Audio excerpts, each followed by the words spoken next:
Q&A, karena setiap pertanyaan selalu ada jawaban. Dipandu oleh Yohana Margareta.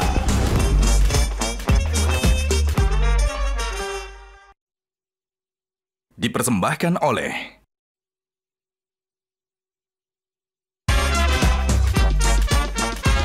panelis kita hari ini. Jadi sebenarnya kalau misalnya dulu pas Mas Rifat masih balap, itu kayak ada ritual yang dilakukan nggak sih sebelum balap? Apa sebetulnya yang kamu pingin dari kamu dengan apa yang kamu kerjain sekarang? Rally ini bukan cuma untuk orang tajir. Kira-kira gimana tuh? Sekarang ini terutama yang di rally ya Pak ya. Kondisinya saat ini seperti apa sih menurut pandangan Rifat ya? Only regret the thing that you never done. Itu cuma boleh menyesali hal yang tidak pernah dilakukan. Yang udah dilakukan ya udah. Gajah Duduk dipilih karena sudah lama hadir dalam mewarnai perkembangan berbusana di Nusantara dan telah melekat di hati lapisan konsumen secara turun-temurun. Perkembangan sarung sedemikian pesatnya sehingga sekarang tidak hanya dikenakan oleh pria sebagai outfitnya, karena kain sarung Gajah Duduk menawarkan kenyamanan yang sesungguhnya serta tidak bisa dibandingkan. Hal ini sesuai dengan tagline kita, Legenda Nusantara, bahwa sarung adalah budaya kita, sarung adalah Indonesia.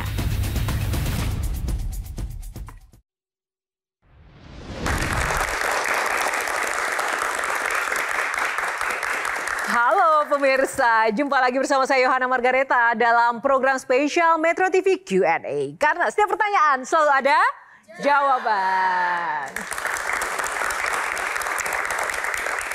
Pemirsa, terima kasih kepada Anda yang sudah setia menonton Q&A dan juga terima kasih untuk para penonton yang hadir di studio kali ini. Terima kasih teman-teman mahasiswa dari Jakarta.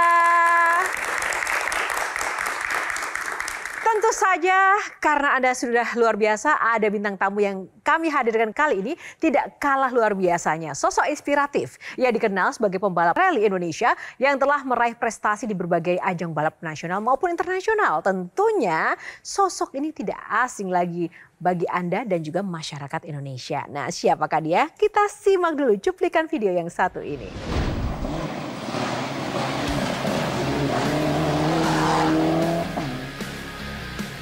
Rifat Sungkar adalah pebalap rally Indonesia yang telah meraih prestasi di berbagai ajang balap internasional. Lahir dalam keluarga pecinta otomotif, ia tumbuh menjadi sosok yang disegani di dunia rally dengan 8 gelar juara nasional dan pengalaman balap di kejuaraan bergengsi seperti Asia Pacific Rally Championship dan World Rally Championship. Momen penting dalam karir balap Rifat Sungkar terjadi pada tahun 2006 ketika Indonesia untuk pertama kalinya mengirimkan tim Asia Pacific Rally Championship dengan nama Indonesia Rally Team. Rifat berpasangan dengan co-driver M. Herkusuma dan mereka berhasil menempatkan bendera merah putih di podium juara sebanyak 3 kali dalam musim debut mereka. Keberhasilan ini pun mengukuhkan posisi Rifat sebagai salah satu pebalap Indonesia terbaik di kelas internasional. Lalu, apa kabar Rifat Sungkar saat ini? Masihkah suami artis Sissy Priscillia ini masih setia di dunia rally-nya? Langsung saja kita tanya, karena setiap pertanyaan selalu ada jawaban. Langsung saja, kita akan undang bintang tamu kita malam ini, Rifat Sungkar. Halo Mas Rifat, tepuk tangannya dong, lebih keras lagi. Halo. Apa kabar Mas? Kabar baik sekali. Sibuk apa nih sekarang nih? Kemana aja? Lama nggak kelihatan ya? Iya, lagi sibuk. Kalau sekarang yang paling sibuk adalah saya jadi wakil ketua umum IMI, IMI Mobility khususnya untuk membawa ke semua komunitas. Terus sibuk ya ngajarin adik-adik supaya bisa jadi pembalap yang lain. Saya udah lama balapan terus, masa saya terus. Jadi ya waktunya untuk mengajarkan mereka. Dan terakhir ya banyak spend time sama keluarga aja. Inilah regenerasi, tipe pemimpin banget nih ya.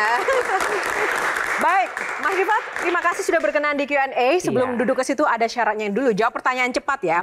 Rally atau drift? Rally. Pasta atau nasi goreng? Pasta. Mobil klasik atau mobil sport? Mobil klasik pasti 100%. Koleksi mainan Lego atau koleksi mobil? Mobil lah. Mobil. Nah, itu lebih penting. Lebih penting mobil dari istri. Nah, ini pertanyaannya, balap atau istri? Istri. Istri, tepuk tangan, terima kasih. Kalau nggak diizinin saya nggak balap soalnya. Oh ya, terima kasih. Kalau kekiannya atas izin istri juga ya, Mas? Oh, nggak perlu kalau itu. Oh, nggak perlu ya? Aman aja.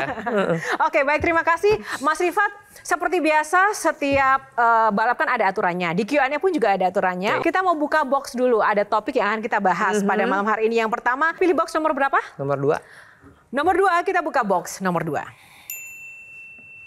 Racing Boy.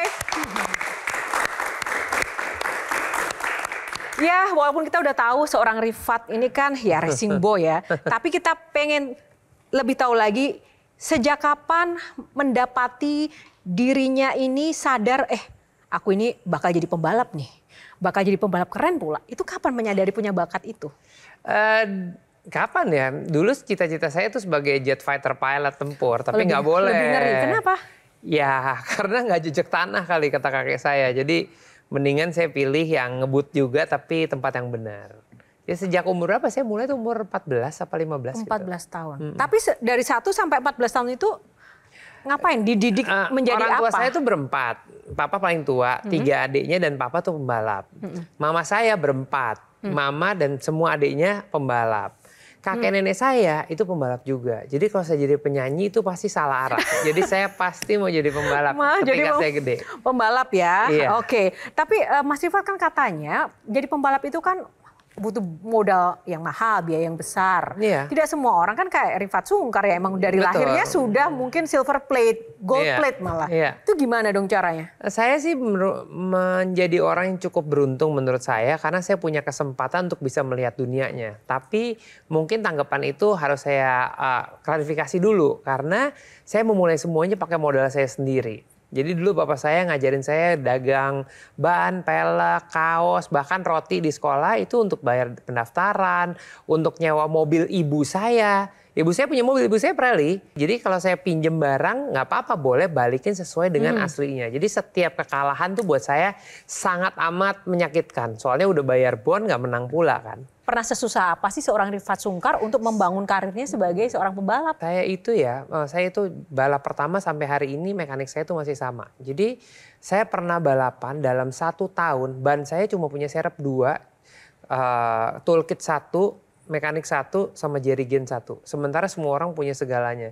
Karena saya saking nggak mampunya, karena uang saya habis hanya untuk bayar pendaftaran sama running cost. Spare part nggak ada. Nah, gara-gara itu saya bilang, kalau semua orang ngandelin mesin dikencengin, berarti semua orang bisa. Gimana kalau saya balik? Kenapa nggak skillnya yang dinaikin, fasilitas seadanya? Jadi saya berlatih ini nggak bohong. Setiap kali saya pulang sekolah dulu, saya sangat berharap hujan. Kenapa hujan? Soalnya saya berangkat ke track saya rally, saya datang bawa mobil balap saya nih, saya nyetir sendiri. Di belakang tuh mobil pickup bawa tali. Karena kalau hujan, kemungkinan besar kan mobil nyangkut sana nyangkut sini. Dan saya latihan waktu nggak ada siapa-siapa. Saya berharap kalau balapan hujan. Karena hujan nggak peduli mobil kenceng atau pelan. Tapi siapa yang paling pintar. Jadi USP dari kita tuh harus ditemuin di saat itu. Jadi kalau hujan I don't care mobilnya sekencang apapun pasti saya di depan. Karena saya ada effort lebihnya dibandingin orang lain. Wow. Tadi kan sempat bilang bahwa yakin bahwa balap ini ada masa depannya. Yakin. Tapi apakah iya punya masa depan di Indonesia dan apakah masih relevan dengan budaya dan juga image olahraga di Indonesia yang saat ini yang paling mendominasi kalau nggak bola, badminton, begitu? Enggak sih, it's fine. Karena saya bisa bilang saya sebagai contoh kasus yang mungkin bisa direplikat oleh generasi sekarang. Saya tuh kalau ngomongin sekarang, pembalap sekarang, ada yang lebih cakep, ada yang lebih muda, ada yang lebih punya banyak duit, mungkin ada yang punya talent. Tunggu, gitu. memangnya kalau pembalap cakep itu ngefek ya Mas? Tadi soalnya disebut. Suka nggak suka itu ada USP sendiri. Karena Indonesia suka drama, tahu kan? Ya kenapa sinetron-sinetron ini pada laku gitu?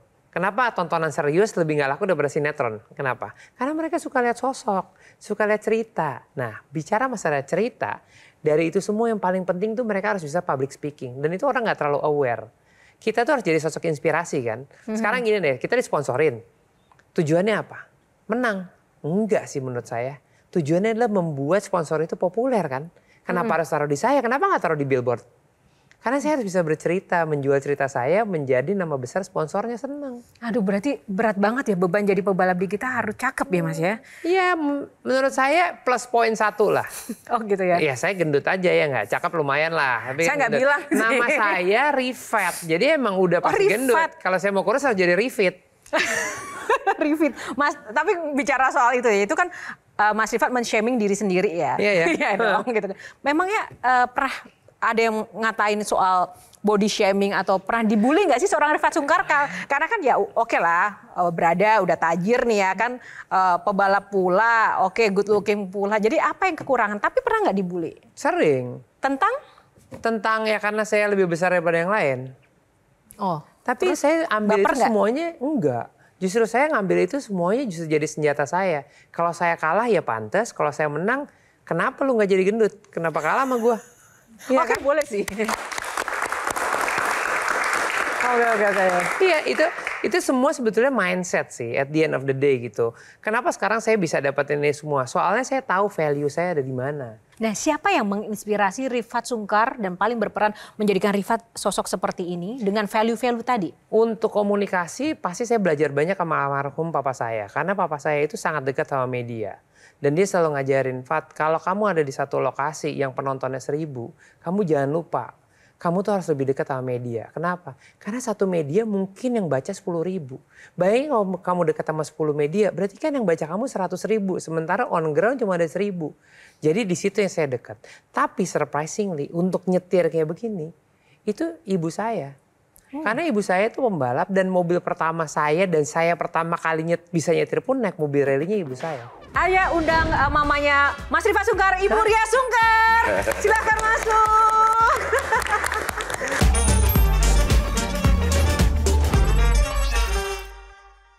Dipersembahkan oleh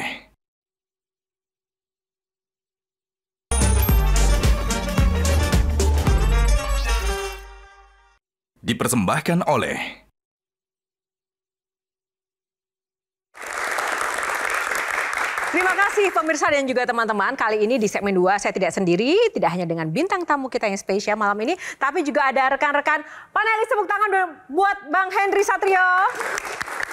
Ada Wendy Walters, influencer kita. Wah, suhu kita Bang Jeffrey JP. Tepuk tangan dong. Mas Rifat, pasti dong ini ahli semua dong nih. Yes. Sohib ya, kenal ya? Betul sekali. Nah, sebelum saya kasih kesempatan para panelis kita malam hari ini, saya ingin bertanya satu hal. Tadi sebelum kita jeda break, Mas Rifat kan memang menyatakan ibu adalah sosok inspirasi utama juga ya secara tenis untuk peningkatan karir sebagai pebalap. Tapi yang ingin saya tanyakan adalah kenapa sih menjadi pembalap seolah-olah itu hanya untuk orang kaya begitu? Olahraga ini, benar nggak demikian? Beneran nggak benar, tapi paradigma pembalap itu harus orang kaya, menurut saya itu baik. Baik? Iya, karena orang kaya lah yang bisa ngegaji banyak orang untuk kerja dalam tim. Kita tidak masalah kalau orangnya kaya, kemudian mengkayakan orang. Persoalannya adalah untuk masuk ke dunia balap itu misalnya dia punya kemampuan tapi sayang dia nggak punya modal. Itu gimana? Nah, itu ada hal yang paling salah di Indonesia. Menjadi pembalap itu nggak mesti nyetir. Karena tim balap itu kayak perusahaan. Kita bisa mulai dari ban, dari mekanik, dari engineer, dari tuner, dari navigator, jadi manajer, sampai jadi pembalap. Orang tuh cuma straight to the point aja kan, saya pingin jadi pembalap. Karena tim balap tuh gede. Sekarang let's say deh, tim F1 gitu ya, pembalapnya 1 kan. Di dalam sebuah tim F1 itu karyawannya ada 200. Tapi yang kelihatan cuma 1 orang. Nah orang-orang ini selalu melihat punya satu tujuan. Tapi nggak melihat tujuan besarnya itu di belakang itu jadi apa. Jadi kalau memang kita belum mampu jadi pembalap supirnya, kita bisa jadi bagian tim balap yang hebat. Banyak jalan menuju Roma. Sangat amat. Oke. Tadi itu menarik pertanyaan bahwa rata-rata dianggapnya yang jadi pembalap itu orang-orang kaya, orang-orang tajir, yang punya duit banyak, yang punya mobil banyak gitu. Tolong kasih pemahaman ke kita semua bahwa rally ini bukan cuma untuk orang tajir. Nah, kira-kira gimana tuh? Saya ini inspirasi tadi adalah tugas saya sama Pak Jeffrey sekarang di IMI. Saya tahu banget banyak orang di Indonesia yang inspirasinya gila-gilaan. Indonesia nomor 4 atau nomor 5 ya paling banyak di dunia kan, penduduknya 280 juta. Jadi sebenarnya secara market, secara inspirasi, secara kreativitas, Indonesia tuh di dunia otomotif tuh gede banget. Tapi masalahnya mereka tuh nggak tahu mau kemana. Kita selalu bilang kan, nggak boleh balapan jalan raya, bener nggak? Bener. Tapi kalau mau ikut tarik-tarikan drag race kemana? Kemana? Nggak ada kan? Nah itu dia yang saya sama Pak Jeffrey lagi bicarain nih sekarang nih. Kita itu mau nampung inspirasi di tempatnya. Kita tuh cuma bisa bilang tidak, tapi tidak bisa memberikan arahan. Mereka harus kemana? Karena tujuannya gitu, kalau gue nggak boleh drag race, tarik-tarikan di jalan, berarti harus jadi pembalap F1. No, in between tuh banyak banget. Kan tadi pertanyaannya kan, kalau nggak ini buat orang-orang yang punya uang, ini jadi buat apa? Kita start ini sebagai karir. Kalau melihat Rifat Sungkar ini, apa sih yang paling mendominasi kenapa dia bisa menjadi pembalap sukses? Karena tajirkah, keahliannya kah, atau memang karena cakepnya kah? Gitu. Kalau dari pantauan suhu nih. Kalau saya sih cukup dekat dengan keluarga Sungkar ya, terutama dengan ayahnya dan ibunya. Tapi yang terpenting waktu itu saya pertama kali di Palembang, kalau nggak salah Pak ya. Betul, itu saya masih pegang satu tim. Terus Rifat itu datang masih umur mungkin 9 tahun kali pada saat itu ya, dengan ibu dia Sungkar. Di situ terlihat gitu, dia punya antusiasme untuk mencoba mengendarai mobil itu dan pandangannya itu sangat wah, visioner. Iya gitu ya, dan passionnya begitu saya lihat itu langsung saya tahu ini sangat passion sekali. Kalau dari ini Wendy, ke Mas Rifat paling kalau misalnya tidak menjadi pembalap, kira-kira sekarang Mas Rifat jadi apa? Saya nggak pernah memikirkan hal itu, honestly speaking. Karena saya punya prinsip 3K dalam hidup saya. Kemauan, komitmen, konsisten. Jadi kalau mau harus komit, kalau komit harus konsisten. Saya sangat komit sama apa yang saya kerjain. Soalnya selama ini memang saya nggak mau ngelihat fondasi lain. Saya cuma ngelihat balapan. Tetapi saya tahu balapan ini tuh punya challenge yang besar. Karena selalu di semua tim balap itu kalahnya sama budget tim balap yang lain. Itu selalu begitu. Jadi apa yang membuat saya harus bisa unik dibandingkan dengan orang-orang lain? Saya itu tidak pernah mengejar piala. Karena piala itu sebagai bonus.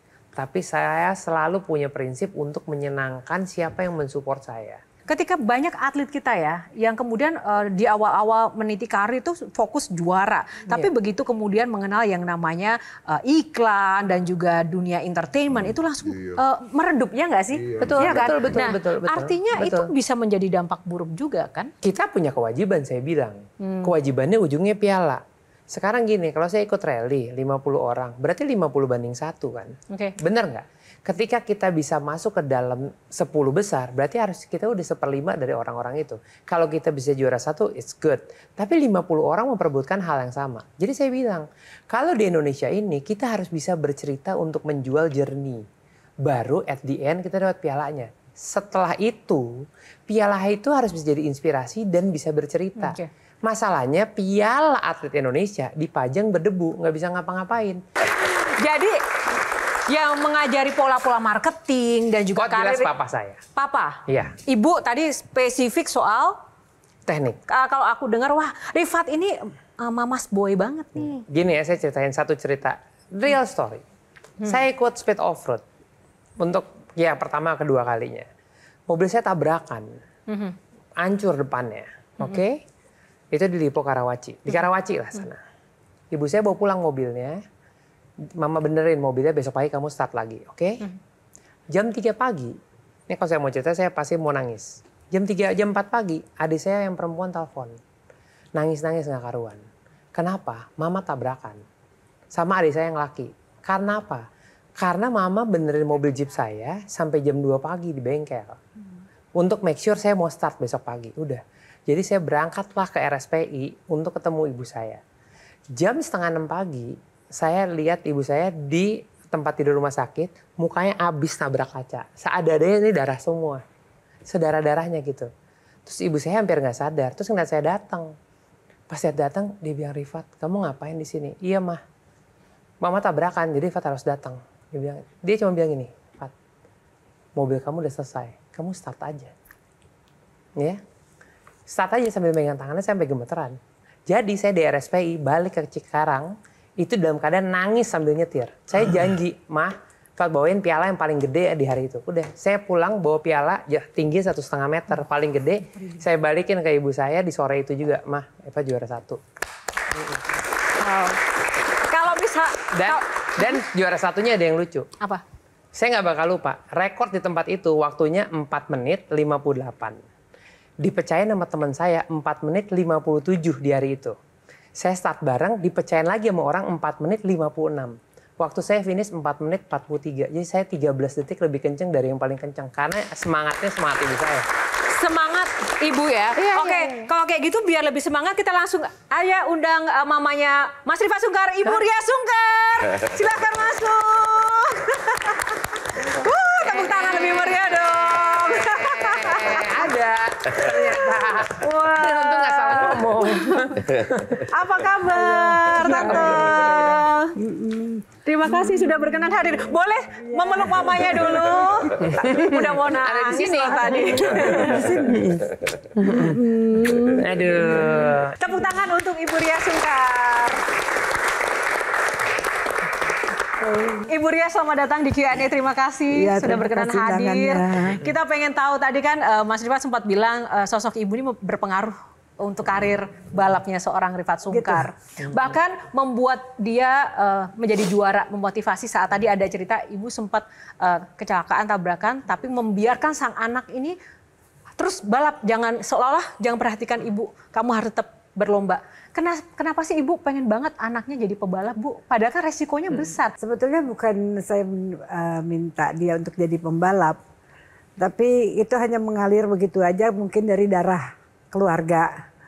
Jadi saya juga dapatnya dari ibu saya dan ayah saya. Kemudian turun ke saya, adik-adik saya, kemudian juga langsung menuju ke cucu-cucunya atau anak-anak saya. Jadi kalau resiko itu di dalam dunia otomotif itu, resiko itu harus ditekan sampai kalau bisa 0%. Saya selalu bilang sama Rifat, jangan ambil resiko untuk ini. Tapi kalau dia mau berprestasi, ya memang harus komit dengan apa yang dia punya, kemudian skillnya juga harus ditingkatkan. Apa sih harapan yang ingin dilihat seorang mama kepada anaknya di masa yang akan datang? Keluarga saya itu adalah keluarga otomotif, keluarga pencinta otosport yang berkaitan juga dengan lalu lintas dan lain-lain. Jadi saya lebih lebih fokus kepada dia untuk mengembangkan dunia otosport ini bukan hanya untuk dia pribadi, tapi juga untuk pencinta dari anak-anak muda sekarang. Kan banyak sekali yang punya potensi untuk menjadi pembalap tetapi belum sampai ke sana. Nah, itu yang saya minta untuk Rifat itu untuk bisa kasih pelajaran lah kepada mereka atau kepada motivasi kepada mereka bagaimana untuk mencapai satu prestasi yang tersendiri dan itu perlu disiplin. Sedisiplin apa sih, sekeras apa sih Tante ngajarin Rifat Sungkar? Pertama soal waktu, itu yang paling utama. Jadi kalau dulu waktu masa remaja, orang berpikir bahwa kalau yang namanya dunia balap itu hanya tancap gas, kemudian juga asal kenceng dan lain-lain. Tapi bukan hanya itu gitu, tetapi juga bagaimana dengan waktu tidurnya dia. Gitu. Jadi sebelum jam 9 itu dia udah masuk kamar. Termasuk yang ngeyel bandel gitu nggak? Oh bandel. Sebandel apa sih Rifat Sungkar, Tante? Boleh dong dibagi rahasianya? Sebandel apa sih? Ya suka curi-curi. Oh. Saya udah juga anak-anak. juga tahu gitu kan.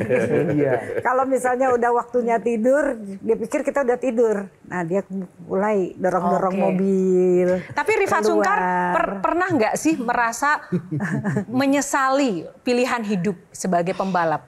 Only regrets the thing that you never done. Lu cuma boleh menyesali hal yang tidak pernah dilakukan. Yang udah dilakukan ya udah. Di luar dari menjadi seorang pembalap, kira-kira akan menjadi apa?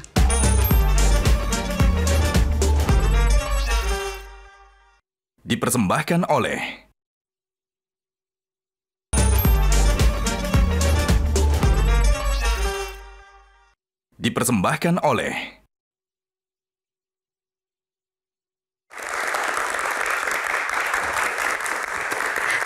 Kembali di Q&A masih bersama bintang tamu kita, Rifat Sungkar. Nah, kita pilih box lagi. Mas Rifat, pilih box nomor berapa kali ini?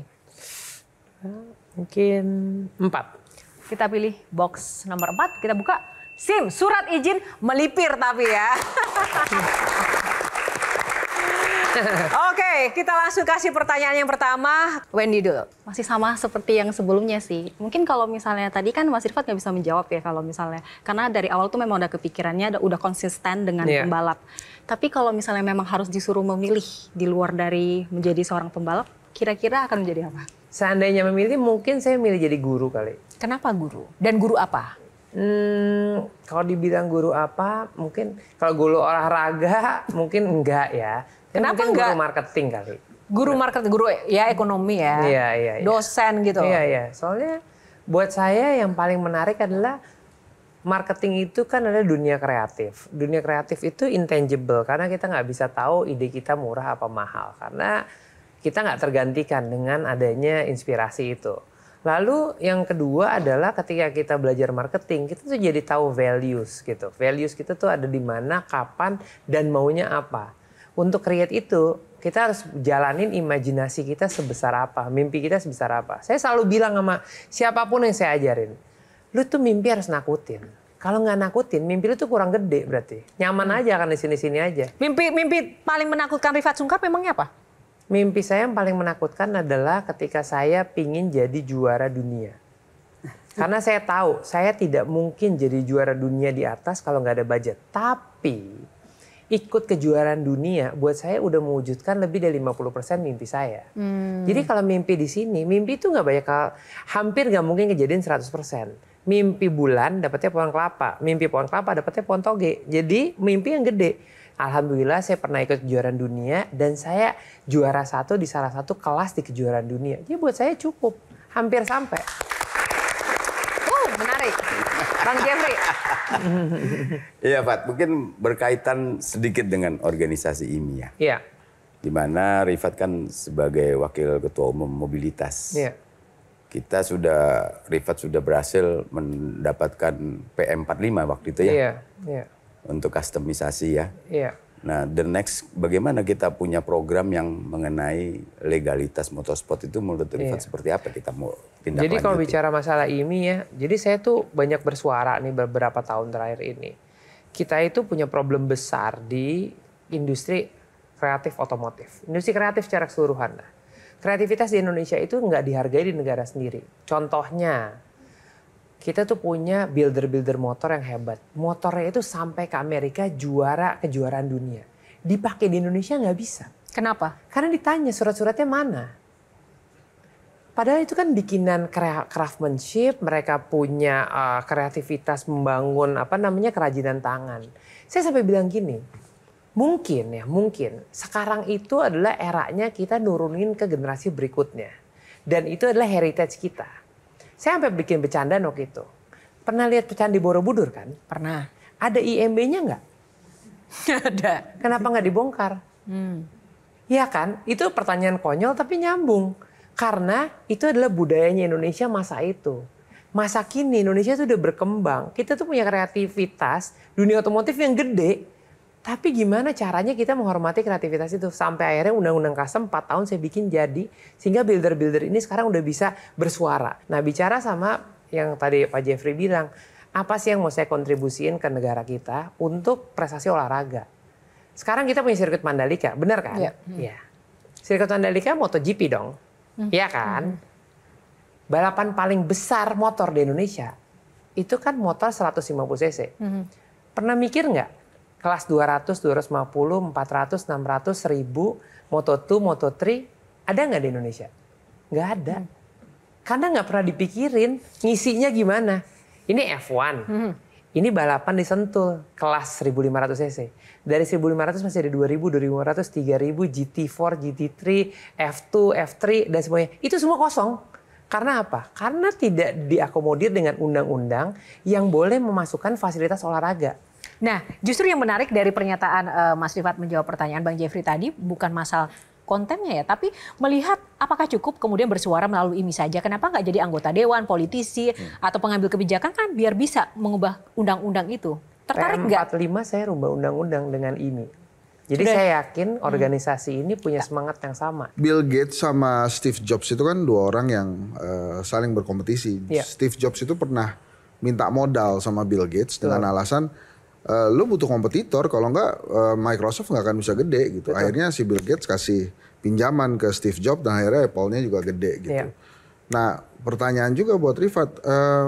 Saya sih sering dengar nama Rifat Sungkar, tapi who is your biggest contender sih sebetulnya? Ada lagi nggak sih selain Rifat Sungkar, atau ya lu bikin event sendiri, rally sendiri, menang sendiri gitu kan? Nggak mungkin begitu juga kan? Pasti kan ada orang-orang yang lain. Siapa lawan saya? Kompetitor saya. Saya lucu sih. Saya tuh di sandwich generation gitu. Sempat ketemu sama teman-temannya mama papa, tapi ketemu juga dengan teman seumur, dan akhirnya lawan saya yang bawah. Karena apa? Karena tadi saya bilang, saya udah 28 tahun ikut rally. Jadi saya tuh very konsisten sama apa yang saya kerjakan. Kerjaan saya itu bukan businessman ikut rally, bukan. Tapi saya ikut rally untuk jadiin itu bisnis saya. The other way around. Jadi kalau ditanya tergantung tahun berapa. Karena mappingnya itu saya ada 4. Sampai tadi saya cerita sama Wendy gitu. Saya bilang saya tuh yang bawa drifting ke Indonesia pertama kali tahun 2005. Saya bikin komisi drifting Indonesia tahun 2008. Kenapa? Karena saya orang marketing lagi. Saya tahu drifting itu bukan olahraga awalnya. It's full entertainment. Tapi ingat nggak, di umur berapa kita prime waktu kita balapan? Di umur 20-an. Anak umur 20-an suka apa? Suka entertainment. Jadi karena ini potensinya gede, makanya saya care banget. Ini future-nya balapan Indonesia nih. Fokus di belakang ini ada satu foto mobil kan. Ini mobil adalah jawaban tadi. Siapa kontender saya? Waktu saya sempat berhenti ikut rally 8 tahun, saya ingin balik ke Indonesia untuk ikutan. Tapi kalau saya ngikutin ego saya akan beli mobil WRC. Itu ego saya. Cuman kalau saya menang, yang tahu siapa? Anak rally doang. Iya kan? Jadi kebetulan saya ambasadornya merek ini, saya bilang, saya mau bikin mobil rally dari minibus. Terus orang bilang, lu gila bikin mobil rally dari minibus. That's the point. Karena saya akan menjadi atensi dunia. Masa balapan naik minibus 7 penumpang, iya kan? Jadi bukan anak rally doang yang ngasih atensi. Semua pemilik mobil itu. Dan akhirnya ini mobil jadi trending topik dunia. Ketika mobil ini gede, saya colek merek sebelah. Emang nggak mau lawan gua? Tuh ada pembalap hebat kok, satu lagi. Sewa dong dia. Udah, jadi saya dan dia berkompetisi. Akhirnya bukan saya dan dia berkompetisi. Merek sama merek berkompetisi. Ketika merek sama merek berkompetisi, coba apa yang dilakukan oleh mereka? Perang marketing kan? Ujungnya yang populer apa? Pembalap ya. Karena sering diliput sama media. Itu ngerti ya. Satu pertanyaan lagi boleh? Aduh, kayak... Enggak, saya mau nanya ke Tante nih. Oke, sekarang ke... Karena udah ini ya, udah super clear ya dari ini ya Tante, anaknya. kalau cucu-cucunya jadi pembalap, boleh nggak? Boleh aja. Kebetulan cucu saya 9 sekarang. Pembalap semua? Enggak. Itu gimana ketemunya Tante pembalap semua? Kan ngebut semua tuh. Susah. Cucunya 9. Kebetulan anaknya Rifat 1 senang balap. Kemudian 3 yang dari Rizal. Jadi 4. 3 atau 4. Jadi semuanya... Dan saya ikut support sampai sekarang kalau mereka balap, mereka pergi ke sirkuit dan lain-lain. Tetap saya ikutin seperti dulu halnya waktu Rifat kecil. Kalau dari sisi seorang mama, ada nggak yang ditanyakan seorang ibu, Ria Sungkar, ke putranya, Rifat Sungkar? Ya, dengan dunia otomotif sekarang memang fullnya kamu itu kan ke situ. Kemudian apa sebetulnya yang kamu pingin dari kamu dengan apa yang kamu kerjain sekarang, terutama di dunia otomotif ini, dunia otosport ini? Honestly, saya udah nggak mau balapan lagi sih. Itu yang saya bilang. Iya. Itu yang saya bilang. Rifat mendingan tidak usah balap lagi. Karena untuk selama 20 tahun dia berprestasi, dia menang itu udah hal yang biasa. Menjadi kalah itu menjadi omongan. Ini kan ilmunya kamu itu kepada junior-junior kamu saat ini. Itu waktunya sekarang. Sebetulnya foto ini tuh adalah foto momen pikiran saya berubah. Ini foto ini persis Bang. Tahun berapa ini? 2021. Apa yang 2022 ya, Ma ya? Fotonya ada 3. Ini yang paling di tengah lah. Oh, di tengah. Gitu. Ini setelah 8 tahun saya nggak ikut. Saya ikut datang ke Rally Indonesia dengan mobil 7 penumpang inilah. Saya menang juara 1. Di menit itu lagi nunggu finish nih sebelum foto ini, saya mikir, gila ya, gue seneng sama susah sama sedih tuh jadi satu ya. Senengnya adalah saya masih bisa loh menang. Tapi sedihnya, kemana aja mereka 8 tahun, kenapa masih gue yang menang? Nggak pantas nih kayak gini. Akhirnya dari hari itu saya janji, saya bakal ngajarin orang banyak. Makanya sekarang yang juara rally juara 1, 2, 3, 4, 5 murid saya semua. Dan saya sekarang lagi fokus. Dan sekarang saya lagi fokus juga mengembangkan driver-driver perempuan. Kenapa? Suka nggak suka.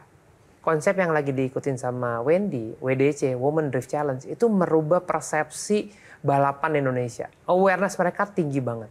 Ada satu orang juga di rally yang saya lagi create, supaya ini perempuan umur 20-23 tahun bisa jadi Rifat Sungkar berikutnya. Nah, kalau saya nggak tahu dia nggak tutupin pintu ntar di rumah. Siapa? Namanya siapa?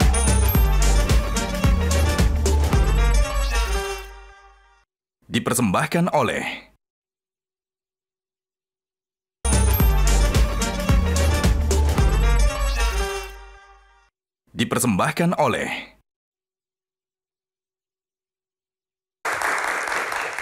Seru sekali masih bersama Rifat Sungkar. Terima kasih Mas Rifat. Namun kita akan lanjutkan lagi topik dan box selanjutnya. Pilih nomor berapa?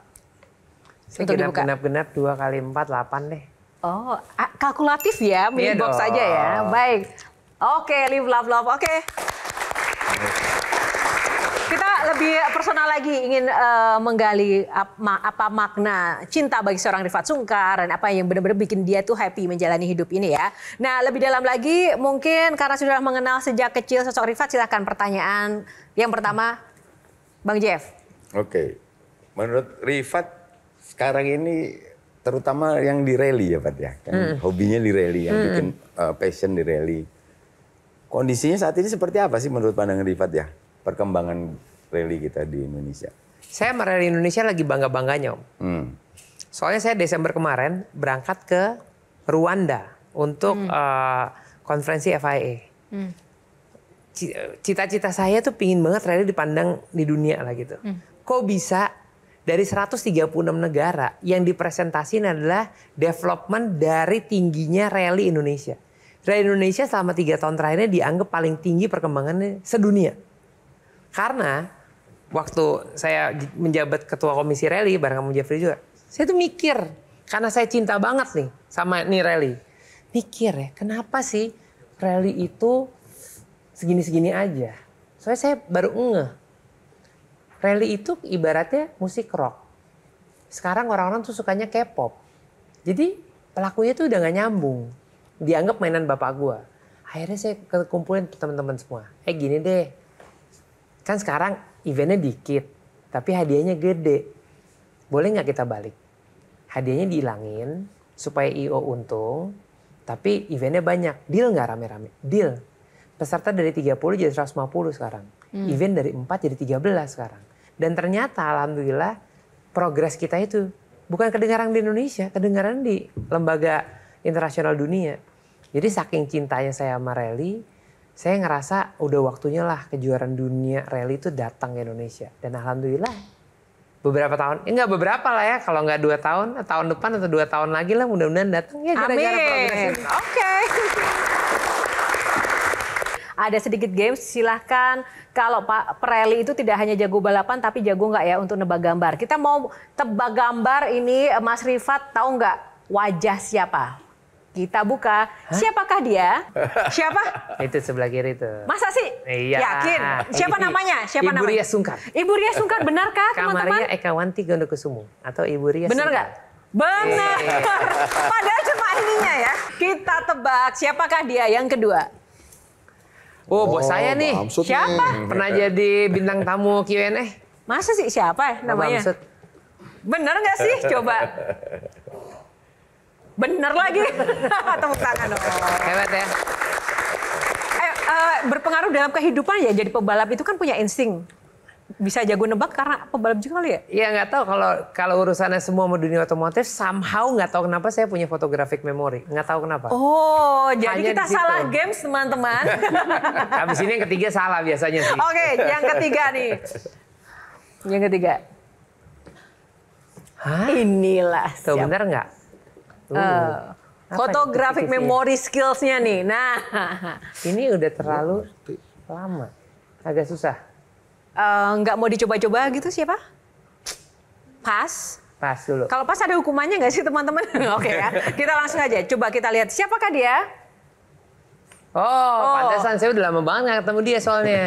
Tapi ini alasan terakhir, aja. Saya ketemu, tahu nggak percaya? Saya ketemu dia terakhir 2008. Iya, ini teammate saya dulu di tim STI. Yang keempat sekarang. Wah, ini senior saya dulu nih kayaknya. Oh ya, senior banget mungkin ya. Siapa nih coba? Seniornya Amerika. Siapa? Donald Trump. Masa sih? Coba. Wih.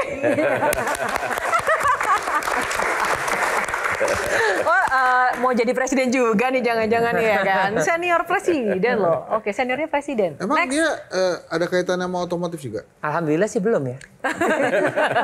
Enggak, bukan Donald Trump yang terkait otomotif, tapi Mas Rifatnya pengen jadi presiden mungkin karena dianggap senior. Nah, kode nih ya, catat ya. Next, masih ada? Nah, kalau saya nggak tahu dia ngetutupin pintu ntar di rumah. Siapa? Namanya siapa? Kali aja ada yang nggak tahu. Kali aja salah loh, bisa loh. Sisi Presilia mungkin. Masa sih? Iya. Bisa. Coba. Soalnya mirip banget sama adeknya.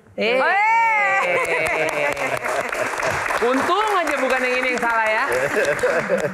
Oke, terima kasih. Berarti 4-1 ya, tetap menang sih. Emang juga kompetisinya tuh instingnya jago juga ya. Menang karena saya menang kok, tenang aja. Oh ya, bicara soal Sisi ya. Pernah nggak cemburu ketika Rifat ini masih di balap, kan pasti dikelilingi oleh cewek-cewek cantik atau mungkin ngapain dia cemburu, orang dia yang menang? Paling cantik ya? Iya. Jadi sebenarnya kalau misalnya dulu pas Mas Rifat masih balap, itu kayak ada ritual yang dilakukan nggak sih sebelum balap? Ada. Iya. Ada. Apa kira-kira? Tadi kan mama saya bilang itu, kebiasaan saya tidur jam 9, percaya nggak percaya masih sampai hari ini. Jadi kalau saya mau pergi malam nih ceritanya, siang saya tidur, sore saya tidur minimal, gitu. Dan itu jadi ritual. Kalau balapan, dikala semua orang itu udah lagi siapin mobil, tungguin gitu, kalau saya nggak pernah nungguin mobil saya justru, karena saya taruh rasa kepercayaan saya sama mekanik saya. Dan sampai sekarang nih, karena mereka udah tahu, saya tuh nggak terlalu perintilan, mereka tuh akan menyiapkan kendaraan saya sebaik-baiknya. Yang saya lakukan cuma duduk, setting bangku, sip. Karena mereka udah tahu. Kita tuh suka jadi annoying sebagai pembalap kalau banyak maunya.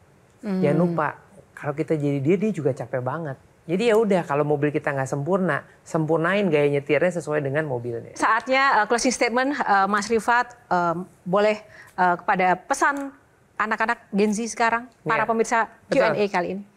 Oke. Satu pesan dari saya adalah jangan selalu punya alasan nasib kita gara-gara garis tangan.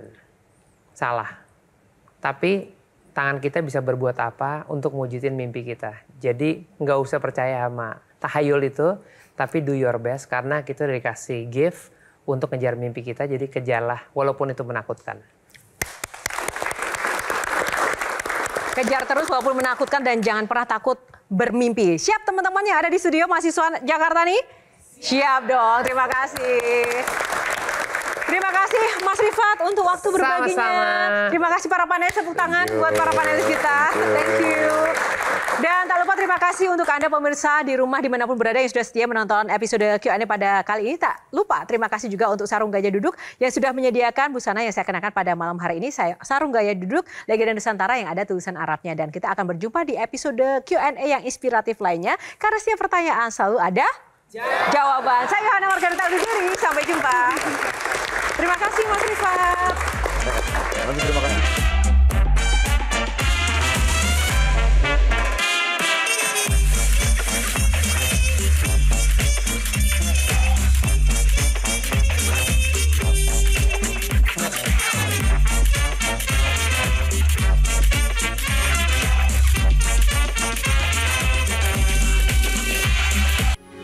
Metro TV.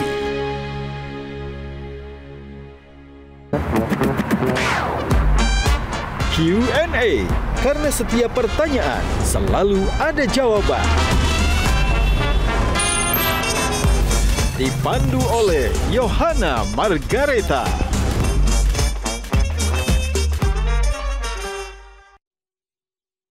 Dipersembahkan oleh Jelajahi cara baru mendapatkan informasi. Download Metro TV Extend sekarang.